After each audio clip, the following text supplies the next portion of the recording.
नैनੈ न पे मन त्यान। कहो नानक सुन रे मना ज्ञानी ताहि बखान। कहो नानक सुन रे मना ज्ञानी ताहि बखान। जुगो जुग अटल चवर छत्र तख्त दे मालिक हाजरा हजूर ज़ारा ज़हूर शब्द गुरु धन सतगुरु गुरु ग्रंथ साहिब सच्चे पातशाह महाराज जी की पावन पवित्र निगी गोद अंदर जुड़ बैठे सतसंगी जनो वडभागी हो। अमृत वेले दे पावन दरबार अंदर सतगुरां दी अपार कृपा सदका गुरुदेव पातशाह की पावन चरण शरण जुड़ बैठन का यह पावन समा गुरुदेव पातशाह ने बख्शिया है। पावन दीवाना अंदर आप जियां ने रबी बाणी का कीर्तन सरवण किया है। धन गुरु तेग बहादुर सच्चे पातशाह महाराज जिन्हां दा 400वां शहीदी दिवस है, उसनों समर्पित पिछले दिन तो दीवान आरंभ किए ने।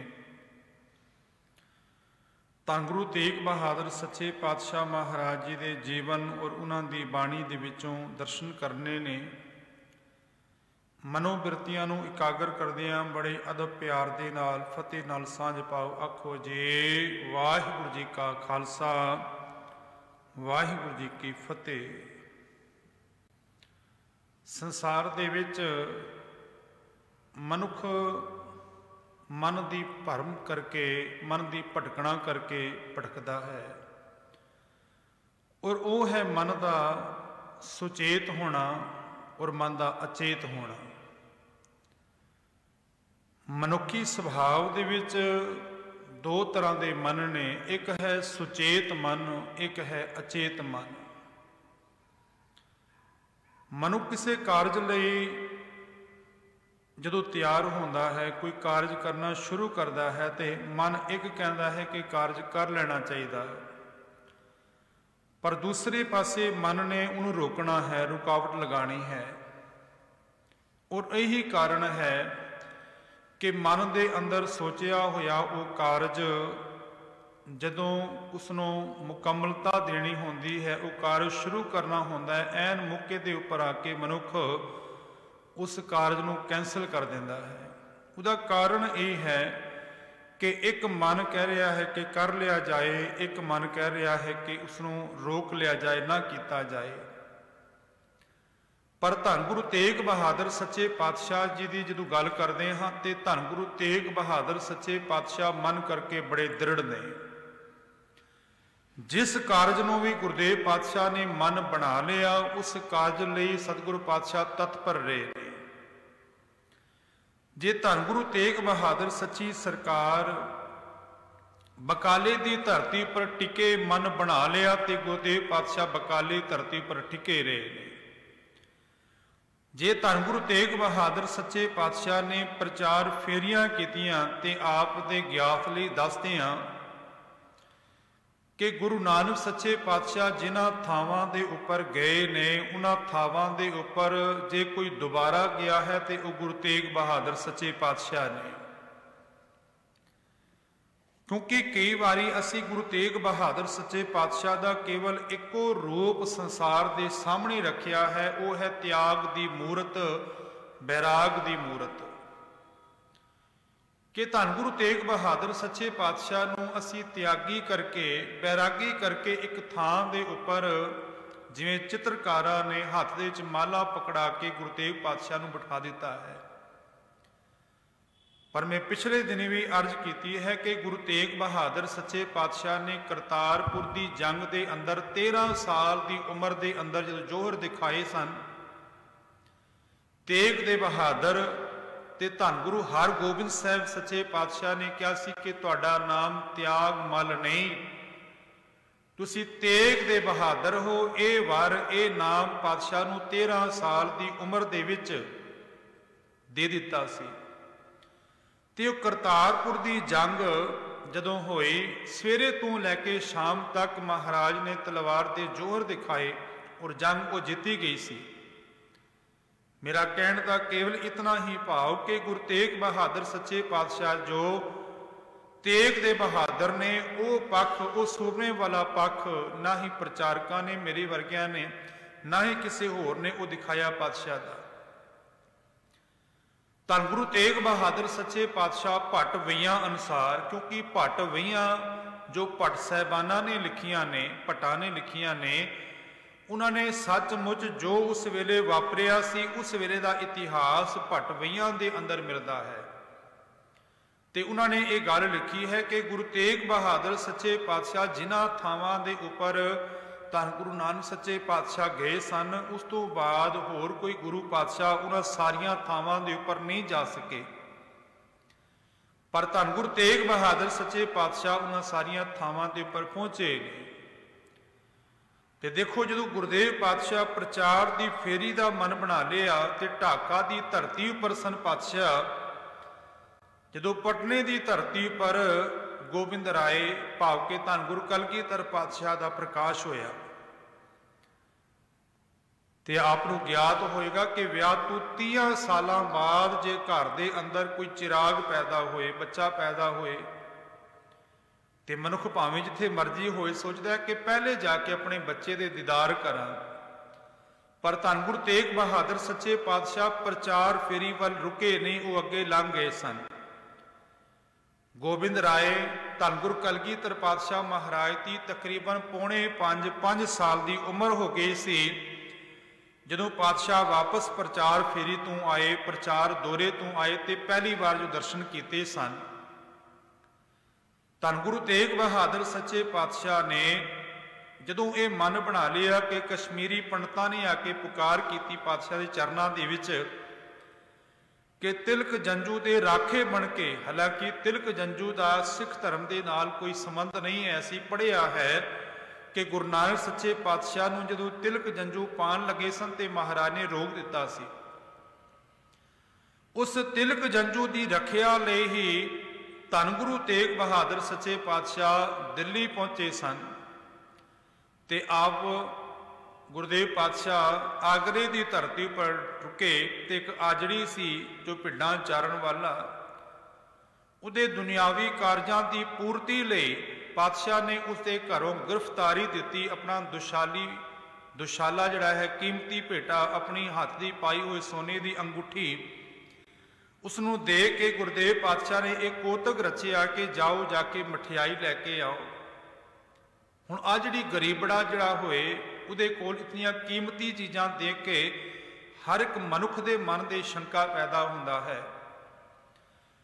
हलवाई ने शिकायत की ते धन गुरु तेग बहादुर सच्चे पातशाह की आगरे की धरती तो पातशाह की गिरफ्तारी हुई। गुरुदेव पातशाह ने जेड़ा सारा एक कोतक रचिया सी, उहदा जो मैन कारण सी, महाराज उस आजड़ी नूं जो कीमत सी इनाम की वो देवना चाहते सन कि उन्होंने दुनियावी कारज पूरे हो सकन। धन गुरु तेग बहादुर पातशाह लुकाई का तुरदियां होया भी पातशाह भला कर रहे हैं। सो ऐसे दीन दयाल पातशाह महाराज देखो, संसार के अंदर जड़ी भी ताकत या इंज कह लवां जिहड़ा भी धर्म मुकम्मल रूप दे विच ताकत दे विच हुंदा है, वो सोचता है कि संसार नूं अपने दायरे दे अंदर, अपने झंडे दे थल्ले या अपने धर्म दे विच जबरन ही क्यों ना लियाया जाए, वो लियाण दा यतन करता है। जे गल करिए बाबर दे टाइम तो लैके औरंगजेब तक, जे उस वेले इस्लाम दे कोल ताकत सी, इस्लाम दे कोल शक्तियां सन, ते उन्होंने भावें कश्मीरी पंडित ने ते भावें होर आबादी दे घट आबादी दे लोग ने जबरन उन्होंने अपने धर्म दे विच प्रवेश करने का यतन किया। उन्होंने इसे करके मनिया जाता है कि औरंगजेब सवेरे 1.25 मन जनेऊ उतार के भोजन छकिया करता सी। उहदा मनना सी कि जे संसार दे कोई धर्म होए ते केवल एको ही होए, वो होए इस्लाम। उस तो इलावा जे कोई होर धर्म होंदा है तो उसका संसार च रहन का कोई लाभ नहीं, इसलिए जबरदस्ती ਉਹਦਾ ਧਰਮ ਖਤਮ ਕਰਕੇ ਆਪਣੇ ਧਰਮ ਦੇ ਵਿੱਚ ਲਿਆਉਣ ਦਾ ਯਤਨ ਕੀਤਾ ਗਿਆ, ਜੋ ਖਿਮਾ ਕਰਨਾ ਅੱਜ ਵੀ ਕੀਤਾ ਜਾ ਰਿਹਾ ਹੈ। ਜਿਹੜੇ ਘੱਟ ਆਬਾਦੀ ਦੇ ਲੋਕ ਨੇ, ਘੱਟ ਗਿਣਤੀ ਦੇ ਲੋਕ ਨੇ, ਉਹਨਾਂ ਨੂੰ ਹਰ ਢੰਗ ਦੇ ਨਾਲ, ਵਸੀਲੇ ਦੇ ਨਾਲ ਆਪਣੇ ਧਰਮ ਦੇ ਵਿੱਚ, ਕਿਉਂਕਿ ਜਿਹੜੀ ਵੀ ਸੱਤਿਆ ਤਾਕਤ ਦੇ ਵਿੱਚ ਹੁੰਦੀ ਹੈ, ਉਹ ਸੋਚਦੀ ਹੈ ਕਿ ਕੇਵਲ ਸਾਡਾ ਹੀ ਧਰਮ ਹੋਏ, ਇਸ ਤੋਂ ਇਲਾਵਾ ਕੁਝ ਨਾ ਹੋਏ। ਭਾਵੇਂ ਉਸ ਵੇਲੇ ਇਸਲਾਮ ਧਰਮ ਤਾਕਤ ਦੇ ਸੀ ਤੇ ਉਹਨਾਂ ਨੇ ਸੋਚਿਆ ਕਿ ਸਾਰੇ ਹਿੰਦੂ ਜਾਂ ਹੋਰ ਜਿਤਨੇ ਵੀ ਮਤ ਨੇ ਉਹ ਸਾਡੇ ਧਰਮ ਦੇ ਚ ਆ ਜਾਣ। ਤੇ ਅੱਜ ਵੀ ਇਹੀ ਹੋ ਰਿਹਾ ਹੈ। ਜਿਹੜਾ ਨਹੀਂ ਮੰਨੇ ਉਹਨੂੰ ਪਾਕਿਸਤਾਨ ਭੇਜ ਦਿਓ, ਨਹੀਂ ਤੇ ਫਿਰ ਜਿਹੜੇ ਹੈ ਨੇ ਉਹਨਾਂ ਨੂੰ ਕਿਸੇ ਵੀ ਸਿੱਧੇ ਅਸਿੱਧੇ ਤਰੀਕੇ ਦੇ ਨਾਲ ਉਹਨਾਂ ਨੂੰ ਇੱਕੋ ਧਰਮ ਦੇ ਦਾਇਰੇ ਦੇ ਵਿੱਚ ਸਿੱਧੇ ਸ਼ਬਦਾਂ ਦੇ ਕਹਿ ਦਿੰਦਾ ਕਿ ਹਿੰਦੂਤਵ ਦੇ ਝੰਡੇ ਦੇ ਥੱਲੇ ਲਿਆਇਆ ਜਾਏ। ਇਹ ਹਰ ਇੱਕ ਸਮੇਂ ਦੇ ਜਿਸ ਵੀ ਹਾਕਮ ਹੋਏ ਨੇ, ਪਰ ਧੰਨ ਗੁਰੂ ਤੇਗ ਬਹਾਦਰ ਸੱਚੇ ਪਾਤਸ਼ਾਹ ਨੂੰ ਜੋ ਪੜ੍ਹਦੇ ਆ ਤੇ ਉਹ ਆਖਦੇ ਨੇ ਕਿ ਭੈ ਕਾਹੂ ਕੋ ਦੇਤ ਨੈ ਪੈ ਮਨ ਧਿਆਨ। ਮਹਾਰਾਜ ਆਖਣ ਕਿ ਡਰ ਦੇਣਾ ਵੀ ਜ਼ੁਲਮ ਹੈ, ਉਹ ਡਰ ਨੂੰ ਸਹਾਰਨਾ ਵੀ ਪਾਪ ਹੈ। ਇਸੇ ਕਰਕੇ ਅੱਜ ਸੜਕਾਂ ਦੇ ਉੱਪਰ ਇਤਨੀ ਠੰਡ ਦੇ ਵਿੱਚ ਕਿਸਾਨ ਸੜਕਾਂ ਦੇ ਉੱਪਰ ਬੈਠੇ ਹੋਏ ਨੇ। ਪਾਤਸ਼ਾਹ ਨੇ ਰਹਿਮਤ ਕੀਤੀ ਕਹਿਣਗੇ ਕਿ ਜੋ ਆਜ਼ਾਦੀ ਦੇ ਨਾਲ ਜੀਵਨ ਜੀਣ ਦਾ ਹੱਕ ਗੁਰੂ ਨਾਨਕ ਦੇ ਘਰ ਨੇ ਦਿੱਤਾ ਹੈ, ਸ਼ਾਇਦ ਕੋਈ ਹੋਰ ਦੇ ਨਹੀਂ ਸਕਿਆ। ਮਹਾਰਾਜ ਨੇ ਕਿਹਾ ਕਿ ਇਹ ਬੜਾ ਖੂਬਸੂਰਤ ਸੰਸਾਰ ਹੈ, ਹਰ ਇੱਕ ਧਰਮ ਦਾ ਇਸ ਦੇ ਬਸ਼ਿੰਦਾ ਰਹਿ ਕੇ ਆਪਣੇ ਆਪਣੇ ਢੰਗ ਦੇ ਨਾਲ ਆਪਣੇ ਪਰਮਾਤਮਾ ਨੂੰ, ਵਾਹਿਗੁਰੂ ਨੂੰ ਯਾਦ ਕਰ ਸਕਦਾ ਹੈ। ਗੁਰੂ ਅਰਜਨ ਦੇਵ ਪਾਤਸ਼ਾਹ ਦੀ ਅਸੀਂ ਬਾਣੀ ਪੜ੍ਹਦੇ ਹਾਂ, ਉਹ ਆਖਦੇ ਨੇ ਕਿ ਕੋਈ ਬੋਲੇ ਰਾਮ ਰਾਮ, ਕੋਈ ਖੁਦਾਏ, ਕੋਈ ਸੇਵੈ ਗੁਸਈਆਂ, ਕੋਈ ਅਲਾਹੇ। ਕਿਸੇ ਵੀ ਢੰਗ ਦੇ ਨਾਲ ਉਸ ਰੱਬ ਨੂੰ ਯਾਦ ਕਰ, ਕਿਉਂਕਿ ਅਖੀਰ ਦੇ ਆਖਦੇ ਨੇ ਕਿ ਕੋਹ ਨਾਨਕ ਜਿਨ ਹੁਕਮ ਪਛਾਤਾ, ਪ੍ਰਭ ਸਾਹਿਬ ਕਾ ਤਿਨ ਭੇਤ ਜਾਤਾ। ਜਿਨ੍ਹਾਂ ਨੇ ਮਾਲਕ ਦੇ ਨਾਲ ਡੂੰਗੀ ਸਾਂਝ ਪਾ ਲਈ, ਪ੍ਰਭੂ ਦਾ ਭੇਦ ਜਾਣ ਲਿਆ, ਭਾਵ ਕਿ ਇੱਕ ਮਿਕਤਾ ਉਹਨਾਂ ਦੀ ਇੱਕ ਮਾਲਕ ਦੇ ਨਾਲ ਹੋ ਗਈ। ਤੇ ਪਾਤਸ਼ਾਹ ਨੇ ਰਹਿਮਤ ਕੀਤੀ, ਮੇਰੇ ਮਾਲਕ ਨੇ। ਉਹ ਆਖਦੇ ਨੇ ਕਿ ਅਸਲ ਦੇ 100 ਸਿੱਖ ਸਖਾ ਬੰਦਪ ਹੈ ਭਾਈ, ਜੇ ਗੁਰ ਕੇ ਭਾਣੇ ਵਿੱਚ ਆਵੇ। ਹੁਣ ਗੁਰੂ ਤੇਗ ਬਹਾਦਰ ਸੱਚੇ ਪਾਤਸ਼ਾਹ ਦੇ ਸਮੇਂ ਦੀਆਂ ਉਹ ਘਟਨਾਵਾਂ ਨੇ ਜਿਨ੍ਹਾਂ ਨੂੰ ਗੁਰਦੇਵ ਪਾਤਸ਼ਾਹ ਦੇ ਮਨ ਨੂੰ ਇੰਜ ਕਹਿ ਲਵਾਂ ਕਿ ਝੰਜੋੜ ਕੇ ਰੱਖ ਦਿੱਤਾ। ਜਦੋਂ ਅਸੀਂ ਗੱਲ ਕਰਦੇ ਹਾਂ ਗੁਰੂ ਤੇਗ ਬਹਾਦਰ ਸੱਚੇ ਪਾਤਸ਼ਾਹ ਦੇ ਵੱਡੇ ਭਰਾਤਾ ਜੀ, ਜਿਨ੍ਹਾਂ ਦਾ ਨਾਮ ਅਟਲ ਜੀ ਹੈ। ਆਪ ਦਰਬਾਰ ਸਾਹਿਬ ਜਾਂਦੇ ਹੋ ਨਾ, ਦਰਬਾਰ ਸਾਹਿਬ ਦੇ ਨਾਲ ਜੋ ਸਭ ਤੋਂ ਵੱਡੀ ਇਮਾਰਤ ਹੈ ਉਹ ਬਾਬਾ ਅਟਲ ਜੀ ਦੀ ਹੈ। ਬਾਬਾ ਅਟਲ ਜੀ ਕੋਲ ਵੀ ਕਰਾਮਾਤਾਂ ਨੇ। ਤੇ ਬਾਬਾ ਅਟਲ ਜੀ ਬਚਪਨ ਦੇ ਵਿੱਚ ਜਦੋਂ ਆਪਣੇ ਮਿੱਤਰ ਮੋਹਰੀ ਜੀ ਦੇ ਨਾਲ ਖੇਡ ਰਹੇ ਨੇ, ਸ਼ਾਮਾਂ ਵੇਲੇ ਦਾ ਵੇਲਾ ਹੋਇਆ, ਗੀਟੀਆਂ ਖੇਡਦਿਆਂ ਹੋਇਆਂ ਹਨੇਰਾ ਹੋ ਗਿਆ।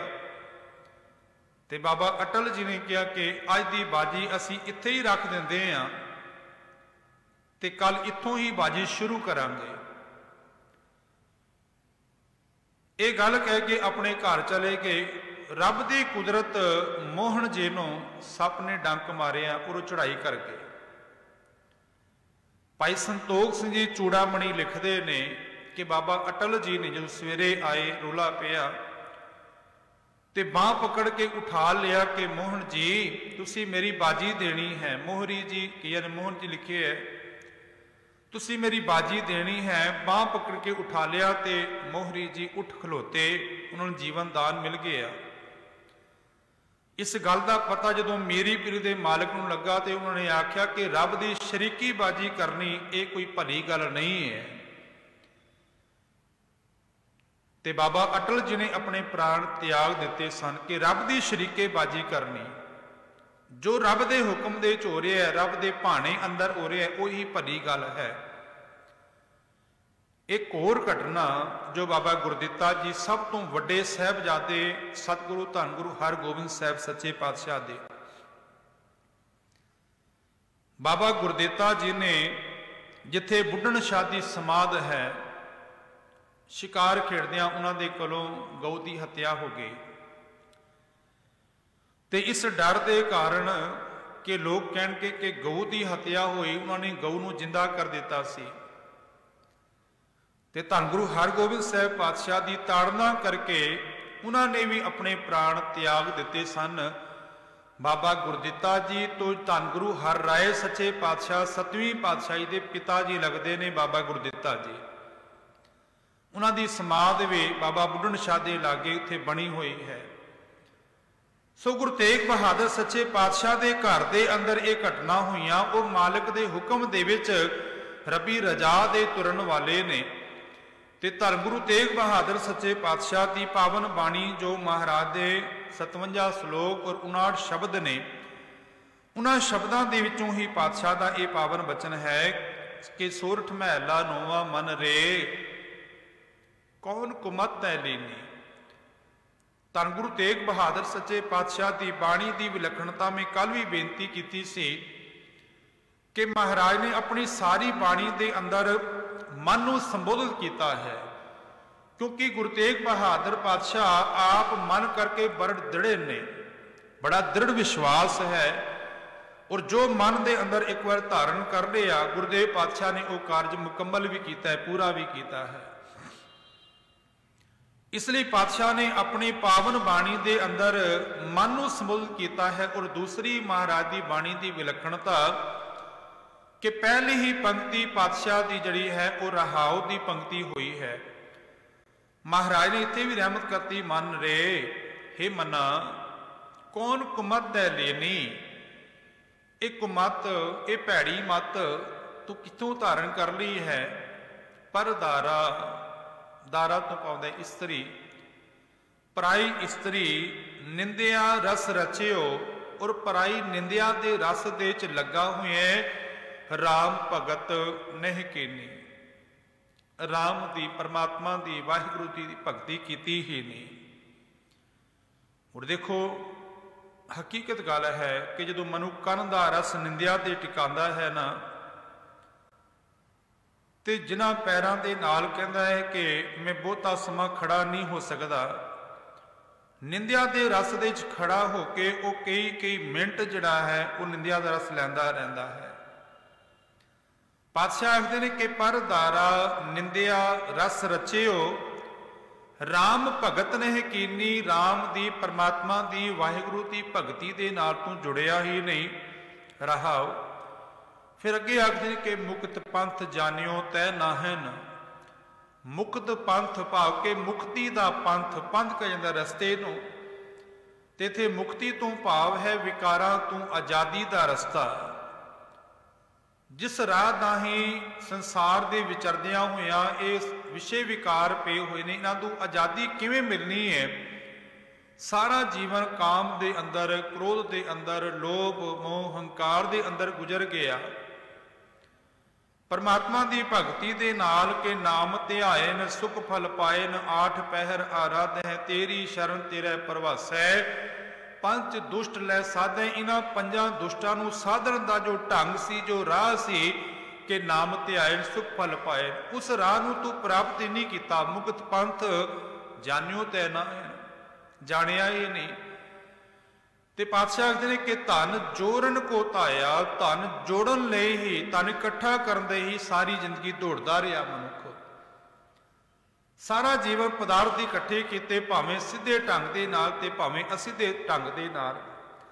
ते नाल ही पातशाह आखदे ने कि अंत संग काहू नहीं दीना।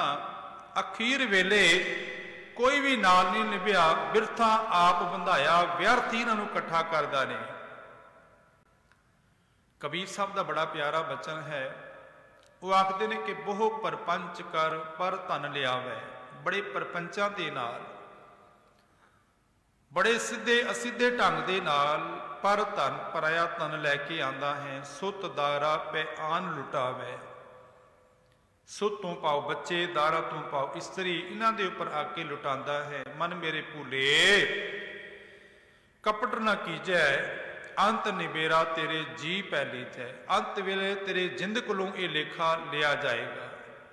छिन छिन तन छीजै जरा जनावै, तब तेरी ओ कोई पानियों नहीं पावै। कहत कबीर कोई नहीं तेरा, हृदय राम की ना जपै सवेरा। क्यों तू मालिक की भगती नहीं करदा, अंत संग काहू नहीं देना। सतगुरु महाराज की पावन बाणी बचन आंदे ने, गुरुदेव आखते ने कि खसम मरै तो नार ना रोवै।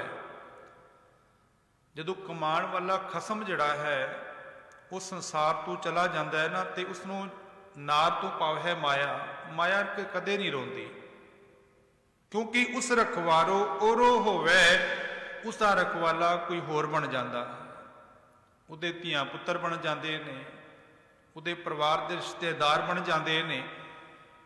जे परिवार भी ना होए, धीआं पुत्तर भी ना होण, ते ट्रस्ट आदिक नहीं, उन्हां थावां दे उपर वो कमाया होया धन चला जाता है। इसलिए पातशाह आखते ने कि खसम मरै, कमाण वाला खसम जो मालिक है वो संसार तो चला जाए तो माया रूपी नार नहीं रोंदी, क्योंकि उस रखवारो ओरो होवे उहदा रखवाला कोई होर बन जाता है। कबीर साहब आखते ने कि जिस माया के खातर सारा जीवन दौड़दा रहे हैं, अखीर वेले जिहड़ी लंगोटी बंधी हुई सी वो लंगोटी भी लई लंगोटी तोड़, वो भी लंगोटी तोड़ लई। पुराने समय अंदर अपने लक के दुआले लंगोटी बंधी जाती सी, उहदे च पैसे आदिक रखे जाते सन। कहने कि जो नुहाने उससे पाया गया ना तो वो लंगोटी भी तोड़ लई कि हुण इहदे किस काम दी है। सतगुर महाराज पावन बाणी अंदर सानू समझाना चाहते ने। जदों असीं भाई साहब भाई गुरदास जी नूं पढ़दे हां, वो आखदे ने कि जैसे मध माखी सींच सींच इकत्र करे, रस लैण वाली, रस इकट्ठा करन वाली मधु की मक्खी जिहड़ी है फुल्लां दे विचों रस इकट्ठा करके शहद तैयार करती है। भाई साहब आखदे ने कि जैसे मध माखी सींच सींच इकत्र करे, हरै मधु आए ताके मुख छार डार कै। पर जो शहद कढ़न वाला वो जीव आंदा, सारे का सारा शहद कढ़ के लै गए आ, मधुमक्खियां दे पल्ले कुछ नहीं पिया। बड़ी मेहनत की उन्होंने, रात दिन रस इकट्ठा किया, शहद तैयार किया, पर शहद कढ़न वाला सारे का सारा छत्ता ला के लै गया, शहद लैके चला गया, ना मधुमक्खियां दे पल्ले कुछ नहीं पिया। जैसे बछ हेत गऊ संचत है खीर, ताहे लेत है अहीर दोए बछरे बिडार कै। गां सारा दिन चरदी है, सोचती है कि संध्या वेले जो बच्चा दुध पिएगा उन्होंने पीण वास्ते दुध मिलेगा, पर अहीर ने की किया, अहीर कहते गुजर नूं जो रखवाला है, कुछ सैकंड लई वो बच्चे नूं गां दे थले छोड़दा है। गऊ ने दुध उतारिया, एक पासे लांबे बन के सारे का सारा दुध चो लिया, कढ़ लिया, बच्चे ते पल्ले कुछ नहीं रहा। भाई साहब आखते हैं कि जैसे धर खोद खोद बिल साजै मूसा, धरती नूं खोद खोद के, मूसा के जाते चूहे हिंदी का शब्द है। भाई साहब आखते हैं धरती नूं खोद के चूहे ने अपने रहन का प्रबंध किया, पर सप आया, सप उहदी खुड़ दे विच ही बैठ गया और चूहे नूं खा गया। अखीर दे आखते हैं कि इसे तरह माया जोर जोर मूड़ अंत काल छाड़ चले दोनों घर झार कै। बड़े सीधे असीधे तरीके दे नाल माया जोड़ी धन पदार्थ इकट्ठा किया, पर अखीर वेले दोवें हथ झाड़ के संसार तो चला गया। एक बारी फिर मैं ये दोहरा दियां कवित। भाई साहब आखते हैं कि जैसे मधुमाखी सींच सींच इकत्र करे, हरै मधु आए ताके मुख छार डार कै। जैसे बच हेत गऊ संचत है खीर, ताहि लेत है अहीर दोहे बछरे बिडार कै। जैसे धर खोद खोद बिल साजै मूसा, पैसत सर्प ताहि खाए ताहि मार कै। तैसे कोट पाप कर माया जोर जोर मोड़, अंत काल छाड़ चलै दोनों घर झार कै। इसलिए गुरु तेग बहादुर सच्चे पातशाह आखदे ने कि मुक्त पंथ जानियो तै नाहन धन जोरन को धाया। अंत संग काहू नहीं दीना, बिरथा आप बंधाया ना हर भजियो। ना हरि परमात्मा नूं भजिया सिमरिया, ना गुरुजन सेवियो, ना गुरुजनां दी शरण च पिया। न उपजियो कछ ज्ञाना, ना ही तेरे अंदर आत्मिक ज्ञान की सोझी आई। संसार के अंदर जीना किवें है, संसार च आण दा तेरा मनोरथ की है। गुरुदेव आखते हैं कि यह ज्ञान ही तेरे अंदर उपजिया ने। घट ही माहे निरंजन तेरा तै खोजत उद्याना, वो ते घट दे हिरदे अंदर है, तू उस परमात्मा नूं बाहर लभ रहे। ते हकीकत है कि धर्म की दुनिया अंदर ਲੋਕਾਂ ਨੇ ਸੋਚਿਆ ਕਿ ਜੇ ਰੱਬ ਦੀ ਪ੍ਰਾਪਤੀ ਕਰਨੀ ਹੈ ਘਰ-ਬਾਰ ਤਿਆਗਣਾ ਪਏਗਾ, ਗ੍ਰਸਤ ਤਿਆਗਣਾ ਪਏਗਾ, ਦੁਨੀਆ ਦੇ ਸੁਖ ਤਿਆਗ ਕੇ ਤਾਂ ਹੀ ਪਰਮਾਤਮਾ ਦੀ ਪ੍ਰਾਪਤੀ ਹੋਏਗੀ। ਪਰ ਗੁਰੂ ਤੇਗ ਬਹਾਦਰ ਸੱਚੇ ਪਾਤਸ਼ਾਹ ਆਖਦੇ ਨੇ ਕਿ ਕਾਹੇ ਰੇ ਬਨ ਖੋਜਨ ਜਾਈ, ਸਰਬ ਨਿਵਾਸੀ ਸਦਾ ਅਲੇਪਾ ਤੋ ਹੀ ਸੰਗ ਸਮਾਏ। ਉਤੇ ਤੇਰੇ ਅੰਦਰ ਮੌਜੂਦ ਹੈ ਕਿ ਘਾਟੀ ਹੀ ਮਾਹੇ ਨਿਰੰਜਨ ਤੇਰੇ ਤੈ ਖੋਜਤ ਉਦਿਆਨਾ, ਬਹੁਤ ਜਨਮ ਭਰ ਮਤ ਤੈ ਹਾਰਿਓ।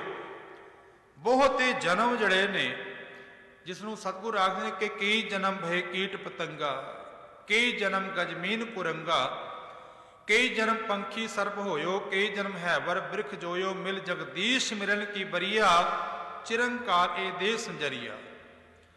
ਮਹਾਰਾਜ ਆਖਦੇ ਕਿ ਬਹੁਤ ਜਨਮ ਭਰ ਮਤ ਤੈ ਹਾਰਿਓ, ਅਸਥਿਰ ਮਤ ਨਹੀਂ ਪਾਈ, ਉਹ ਮਤ ਨਹੀਂ ਪ੍ਰਾਪਤ ਹੋਈ ਜਿਸ ਦੇ ਨਾਲ ਜੀਵ ਤੂੰ ਅਸਥਿਰ ਹੋ ਜਾਏ। ਭਾਵ ਕਿ ਤੇਰਾ ਆਣ ਜਾਣ ਦਾ, ਜੰਮਣ ਮਰਨ ਦਾ ਗੇੜ ਮੁੱਕ ਜਾਏ। ਮਾਨਸ ਦੇਹ ਪਾਏ ਪਦ ਹਰ ਭਜ, ਮਨੁੱਖੀ ਦੇਹੀ ਪ੍ਰਾਪਤ ਕਰਕੇ ਹਰੀ ਨੂੰ ਭਜ। ਮਾਲਕ ਦੀ ਸਿਫਤ ਸਲਾਹ ਕਰ ਨਾਨਕ ਬਾਤ ਬਤਾਈ। ਸਤਿਗੁਰ ਤੇਗ ਬਹਾਦਰ ਸੱਚੇ ਪਾਤਸ਼ਾਹ ਆਖਦੇ ਨੇ ਕਿ ਇਹ ਗੱਲ ਸਮਝਾਈ ਹੈ ਕਿ ਮਾਲਕ ਦੇ ਨਾਮ ਨੂੰ ਭਜ, ਰੱਬੀ ਇਬਾਦਤ ਦੇ ਨਾਲ ਜੁੜ, ਪ੍ਰਭੂ ਦੀ ਸਿਫਤ ਸਲਾਹ ਦੇ ਨਾਲ ਜੁੜ। ਅਸਲ ਦੇ ਜੀਵਨ ਜੀਣ ਦਾ ਇਹੀ ਮਨੋਰਥ ਹੈ ਕਿ ਮਾਲਕ ਦਾ ਨਾਮ ਜਪ ਕੇ ਆਪਣੇ ਜੀਵਨ ਨੂੰ ਸਫਲਾ ਕਰ ਸਕੇ ਕਿ ਭਈ ਪ੍ਰਾਪਤ ਮਾਨੁਖ ਦੇ ਹੁਰੀਆ, ਗੋਬਿੰਦ ਮਿਲਣ ਕੀ ਇਹ ਤੇਰੀ ਬਰੀਆ। ਸਤਿਗੁਰ ਕਿਰਪਾ ਕਰਨ, ਪਾਵਨ ਬਚਨ ਹਿਰਦੇ ਵਸ ਜਾਣ। ਬੋਲਦਿਆਂ ਬੇਅੰਤ ਭੁੱਲਾਂ ਗੁਰੂ ਸਮਰੱਥ ਹੈ, ਸੰਗਤ ਬਖਸ਼ਣ ਯੋਗ ਹੈ, ਬਖਸ਼ ਦੇਣਾ। ਆਖੋ ਜੀ ਵਾਹਿਗੁਰੂ ਜੀ ਕਾ ਖਾਲਸਾ, ਵਾਹਿਗੁਰੂ ਜੀ ਕੀ